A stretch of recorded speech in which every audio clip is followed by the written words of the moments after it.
Bienvenida, bueno, estamos con Miriam Rodríguez. Ella es mamá de Juan Gabriel, es un jovencito autista, pero no es de Tacuarembó. Ella vive bueno, ella se va a presentar seguramente, les va a contar de dónde es. Bueno, también participa en una asociación que se llama AFUCO. Y bueno, buenas tardes Miriam, ¿cómo estás? Y muchísimas gracias por este apoyo, esta entrevista que nos diste y además esta comunicación y esta manera tan amigable que tuvimos la oportunidad de entablar en este tiempo con nuestra asociación Empatea. Y bueno, te hacemos esta llamada para poder charlar un poquito de algunas cosas bien importantes. Buenas tardes, Miriam. Buenas tardes, ¿qué tal? ¿Cómo están? Bien. Bueno, un placer estar en contacto con ustedes. Bueno, yo estoy aquí en Costa de Oro, en Canelones, Uruguay. Y bueno, pertenezco a una asociación civil que trabaja con personas y familias con la condición del espectro autista. Y bueno, estamos estableciendo contacto con Empatea, muy contentos, muy felices de esta comunicación. Bueno, mi asociación se llama AFAUCO, es amigos y familias de personas con autismo de la costa de Canelones. Bueno, hace muchos años que están, ¿verdad? Hace bastante tiempo.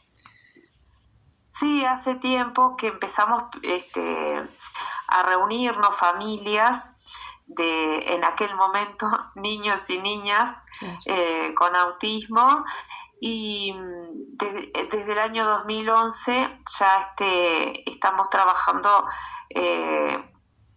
más firmemente iniciando los trámites de la personería jurídica.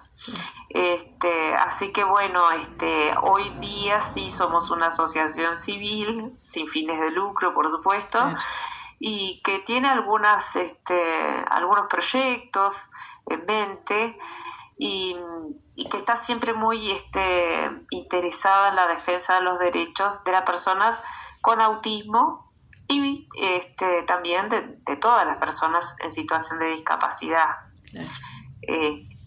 Trabajamos, sí, claro, con la familia del espectro autista, de personas dentro del espectro autista, y como les decía, siempre pensando en qué podemos ofrecer para que los derechos de estas personas realmente se concreten, ¿no? Así que desde muy temprano nos involucramos en la defensa por el trabajo y por la educación inclusiva. En ese sentido integramos el grupo de trabajo por la educación inclusiva del Uruguay, y también por otros derechos, ¿sí? Y por esa razón integramos la Alianza de Organizaciones de Personas con Discapacidad del Uruguay. Eso es muy bueno, muy bueno para la asociación, para poder estar al tanto y poder aportar ahí, ¿no? En la alianza. Y ahí está, y para fortalecer incluso a todo el colectivo de discapacidad, ¿no? Fortalecernos entre nosotros, acompañarnos, luchar juntos, porque los derechos están en los papeles. Exacto. Pero tenemos que sensibilizar y concientizar a toda la población de que esos derechos se tienen que plasmar. Exacto. ¿Sí? Hace pocos días tuvimos la oportunidad de ver desde acá lo que fue el proyecto de ley para capacidad jurídica que se presentó. Y bueno, estuvimos ahí, la verdad que latiendo mucho con todo esto. Y después de ahí, que incluso estuvo una de las compañeras que trabaja, que es vicepresidenta de la Asociación de Down, que fue la que estuvo en la semana pasada en el programa, que nos habló acerca de ese proyecto y quedó medio ahí lo que tenía que ver con el baremo único que fue aprobado. Entonces nosotros te queríamos preguntar un poco por ahí eso, porque sabemos que ustedes formaron parte de eso. Queremos que nos cuentes, Miriam. Claro, a través de la Alianza de Organizaciones, ya hace muchos años, en el 2019, se empezó a hablar de la posibilidad de crear un baremo único de valoración de discapacidad para todo el Uruguay. ¿Qué es lo que sucede? Actualmente hay 7 baremos diferentes de valoración de discapacidad. ¿Esto qué quiere decir? Esto quiere decir que si una persona en situación de discapacidad quiere realizar determinado trámite, es muy probable que, por ejemplo, si el trámite es ante BPS, es muy probable que valoren su discapacidad con el baremo que usa BPS. Ahí está. Pero si esta persona necesita hacer un trámite ante MIDES, por ejemplo, va a ser valorado utilizando otro baremo diferente. Por lo menos eso era hasta ahora. Bien. Si tiene que realizar otro trámite, por ejemplo, ante el Banco de Seguros del Estado, tenía que ser valorado nuevamente con otro baremo de discapacidad. Y esto realmente para la persona en situación de discapacidad y para su familia genera, mucho estrés, mucho cansancio, muchos gastos. Y las demoras y también. Esto de demoras. Sí. Y como les decía, a veces es mucho más lo que pesa el cansancio de, una vez más, empezar a contar mi historia de vida. Sí. Y la forma en la que se evalúa, capaz que los valores que usan unos no es lo mismo. Yo voy a pausar acá y porque acá le vamos a poner una tanda y después volvemos con lo que tú continúas explicando. Bueno, seguimos con Miriam Rodríguez. Bueno, ella, como nos decía, es de la Asociación de AFUCO y mamá de Juan Gabriel. Nos está hablando acerca de, ¿por qué implementar este baremo único? Te escuchamos, Miriam. Sí, bárbaro. Este nuevo baremo único se va a basar ahora, a partir de ahora, en lo que es la Convención Internacional de los Derechos de las Personas con Discapacidad. ¿Sí? Tiene este marco jurídico y es un baremo muy, muy particular porque la voz de la persona en situación de discapacidad o de su referente más cercano va a ser la determinante para la valoración de discapacidad. Por otro lado, la discapacidad se va a medir de otra manera. Antes, la discapacidad se obtenía a partir del diagnóstico médico, ¿sí? Ahora, entendiendo y adaptándonos a lo que es la definición de discapacidad que está en la propia Convención de los Derechos de las Personas con Discapacidad, que es una convención generada a partir de las propias personas en situación de discapacidad en el año 2006, la discapacidad se entiende como el producto de las distintas barreras que tiene que se le presentan a una persona que a partir de una diversidad funcional, de un diagnóstico, de una condición, debe enfrentar, ¿sí? A diario, cotidianamente, barreras que son puestas por la propia sociedad. ¿Sí? No son solamente barreras físicas, muchas de ellas son barreras actitudinales. Por ejemplo, el que un niño o una niña no pueda ser escolarizado, ¿sí? Eso es una barrera, ¿sí? social para justamente que ejerza su derecho a tener educación, acceder y permanecer en la educación, el sistema educativo. Sí, sí. Entonces, entendiendo la discapacidad en este sentido como, sí, con un origen, pero dada a partir de las barreras que enfrenta a diario una persona en situación de discapacidad, bueno, se va a valorar la discapacidad, es decir, vamos a ver cómo funciona la persona, ¿sí? Que con apoyos, ¿sí? Se tiene que mover a diario, participar de distintas actividades y demás, ¿tá? O sea, vamos a considerar discapacidad.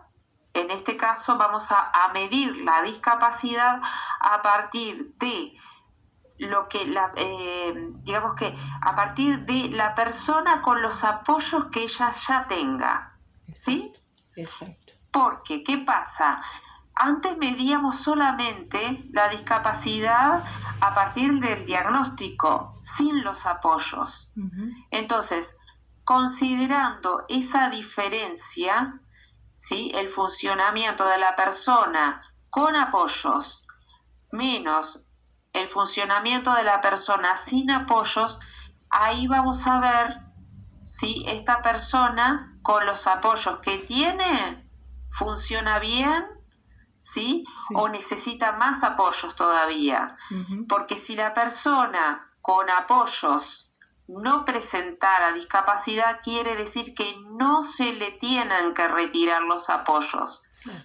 Porque de retirarle los apoyos queda en situación de discapacidad. Aparece. O sea, el concepto es totalmente diferente al que se manejaba antes. Bien. ¿Sí? Bien. O sea que vamos a valorar a la persona con los apoyos que hoy tenga. Si no tiene discapacidad, quiere decir que los apoyos no tienen que ser retirados. Exacto. Eso es algo fundamental de entender. Bien. ¿Sí? Y cuando hablamos de apoyo, ¿de qué estamos hablando, Miriam? Bueno, los apoyos pueden ser distintas ayudas técnicas uh-huh. que tenga que necesite la persona y que los tenga, ¿no? Que esté a disposición de la persona. En el caso de nuestra población con autismo, uh-huh. y bueno, pueden ser los medicamentos, claro. ¿sí? O cualquier terapia a la que pueda acceder, por ejemplo, fonoaudiología, psicomotricidad, psicopedagogía, ¿sí? Cualquier ayuda, ¿sí? Cualquier ajuste razonable que la persona tenga y que realmente, efectivamente, la ayude en su funcionamiento diario. ¿Ah? Para una persona con discapacidad motriz va a ser la silla de ruedas, uh-huh. Para una persona ciega puede ser su bastón, en fin, varía según las discapacidades, pero el concepto fundamental es que la valoración va a ser, ¿sí?, con los apoyos que la persona tenga, porque allí vamos a saber si los apoyos que está usando son adecuados, ¿sí?, y no tienen que ser retirados, o necesita mayores apoyos, ¿sí? Sí. Además, antes, por ejemplo, si la persona con los anteriores baremos, ¿no?, sí, alcanzaba un 33% de discapacidad, ¿sí? Sí. Bueno, ya era considerado discapacidad, bárbaro. Pero ahora, si llega al 5%, ya estaría siendo considerada una persona en situación de discapacidad. ¿Me explico? Sí. Esto es sumamente importante porque justamente quiere decir que más personas van a ser contempladas en su necesidad de apoyos, ¿sí? Hay muchas personas con distintos diagnósticos, con distintas condiciones, con distintos orígenes de discapacidad, que no están recibiendo las ayudas que necesitan, los apoyos que necesitan. Y bueno, es importantísimo, ¿sí?, que las personas en situación de discapacidad tengan los ajustes razonables, los apoyos, las ayudas que necesitan para que puedan realmente ejercer sus derechos, ¿sí? Porque si no, no pueden acceder a ningún lugar, no pueden ejercer sus derechos.